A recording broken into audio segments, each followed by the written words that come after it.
Welcome back to Ferris Sports Update. Time to talk Bulldogs softball, and with us, head coach Kristin Janes. And Coach, first of all, welcome to the show. Thank you. Glad to be here. Obviously, your first year here with the Bulldogs. Just talk about being at Ferris State and how the transition has been thus far. You know, Ferris has been a welcoming and wonderful place to be.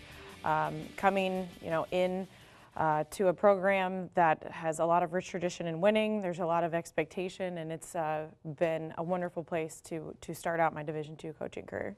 Obviously, going into the season, a little complicated for you. Not only were you trying to get off the ground as a first-year coach here at Ferris State, but also the birth of a child, and yes, congratulations. Thank you. What was that like, trying to deal with that and balance that as the season was getting ready to unfold? You know, we wanted to try and make sure that the team still came first. We have a very unique situation with myself being the head coach and my husband being one of my assistant coaches. So making sure in the fall semester it was definitely all about the team. We tried as long as we could to hold off letting the girls know, so we were very focused in fall. But it's been great because the girls have been so excited and so welcoming, and it's been a challenge, but it's been a huge blessing at the same time. Obviously, as one of the northern teams here in softball, always tough to get games in here early, and fortunately your team was able to go to Florida during that early part of the season after a trip to Indianapolis and really get some good games in. They did. We played quite a few top 25 schools while we were down there and had some really big wins. It was a great way to start out. They had great weather. The girls came out ready to play, and it was a really beneficial trip for us. Obviously, now into conference play here in the month of April as we get started here, and certainly this past weekend had the opportunity to play your first home games against Northwood on Friday. We did. We actually had a really nice day to play, so that was a huge change from the weekend before and on Saturday. So we came out strong. We dropped a couple heartbreakers, but the girls played hard. Certainly against Northwood, you fell behind with a big home run from the Timberwolves, but your kids, as they've done all year, kept battling back and put yourselves in position to have an opportunity in that first game. They do. Almost every single game that we've played, they have battled, and no matter what the score has been, they have never given up, and that shows a true character of what this team's got. 5-2 in the first game. Sam Bates, senior, able to pitch that first game for you. Talk about what she's meant to the team as one of the leaders here for your squad. She's been a big part of this program all 4 years while she's been here. Her, as well as the other 5 seniors, have had a lot of time under their belts, have a lot of leadership. Emily Reed is our senior catcher and has just really blossomed and done some incredible things this year, both behind the plate and at the plate. So going back to Sam, she has a lot of pitching time under her belt. We have laid heavily on her, to step up and be a big part of us on the mound. Obviously, in the second game, another tight contest against Northwood, and got off to the early start, 2-1 game, and kind of tough to lose those one-run games like that. It is. We had the chance to put a freshman pitcher out on the mound. It was her first start of the season. Katie threw well, and she's just going to get better and better as we go. Talk about that youth. Obviously, a lot of young kids mixing in with some of those veterans that you have returning. We've got 18 underclassmen, so 10 freshmen and 8 sophomores.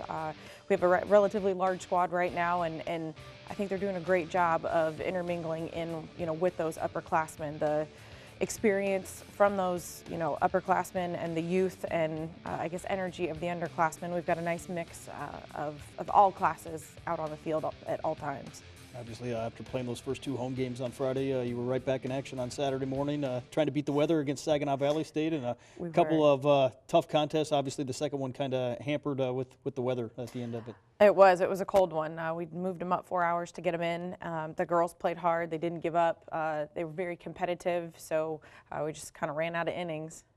Finally, here as you get ready to continue action in the conference, a lot of home games coming up here, weather permitting, and looking forward to watching the Bulldogs here over the course of the next couple weeks with so much home action. We do. We've got almost 2 full weeks worth of home games, so I think that's going to be huge in getting our momentum generated forward for that, especially that second half of the GLIAC schedule. How important are these home games as you try to move forward in the conference and hopefully climb in the conference standings here as the year goes on? I think they're huge. The girls are used to being out on their own, home turf, and they do a really good job coming out ready to play. And so, like I said, we need to get that momentum swinging back in our favor, and I think this big, long, strip of home games is going to allow us to do that. Talk about some of your goals moving forward here, not only this season, but obviously for the future of Ferris State softball. Like I said earlier, this program has a huge tradition in winning, and it's the expectation that we have going forward. And so for the rest of this season, being extremely competitive and coming out on top, getting those scores flipped from a few games earlier on, and then, climbing those GLIAC standings as we go. I think that's something we are very capable of doing and very quickly. Coming from the junior college level, what have you seen from the GLIAC here in the early part of the conference season in terms of maybe some of the strength of the competition? The competition is incredible. You always see, when it comes to the four-year level, much stronger pitching. There's a huge difference in leadership when you get those juniors and seniors mixed in there, and that's been a huge blessing. That's been a nice change coming from the junior college level. So the GLIAC's one of the best in this country in Division II softball, and if you're going to be the best, you've got to play the best. So that's why I think it's great for us to be a part of this conference and having the competition that we do. Obviously, some of those early games in Florida and down in Indianapolis, how did those help prepare you for conference action against some high-quality opponents? We played mostly GLVC schools, and that's also a very good conference there in our region as well. And again, the tougher the competition you play early on, the better you're going to set yourself up for, once conference play rolls around. So although we dropped some of those, I think they were very beneficial to us, and I'm excited to go back out next season and play those opponents again. What's some of your philosophy in terms of your style of play and how you like to see your teams perform on the field? Offensively, you got to score runs if you're going to win. So I'm very fortunate. The Mr. Coach Janes, as the girls calls them, he is our offensive guru, and us as a coaching staff, you've got to have a nice balance between speed and power, and we have that. We've got speed at the top and the bottom of the lineup. We've got a lot of power with some underclassmen, especially in the middle of the lineup. And when we're able to get those two rolling together, we are very, very dangerous on offense, and that's something we are going to continue as the years go on. Obviously, this weekend, hoping to get some games in as you take on Tiffin and Wayne State here Saturday, Sunday. What do you know about those two opponents that you're scheduled to face this weekend? Wayne State is always a very tough opponent. They were when I played in the GLIAC as well. And Tiffin, they're leaving after this season, so we want to send them out, with a farewell from the Bulldogs. What does it take to get some wins here? And obviously, what have been some of your strengths here in the early part of the season? It's going to take both sides of the game coming together at once. We've had many games where one side or the other has been fantastic.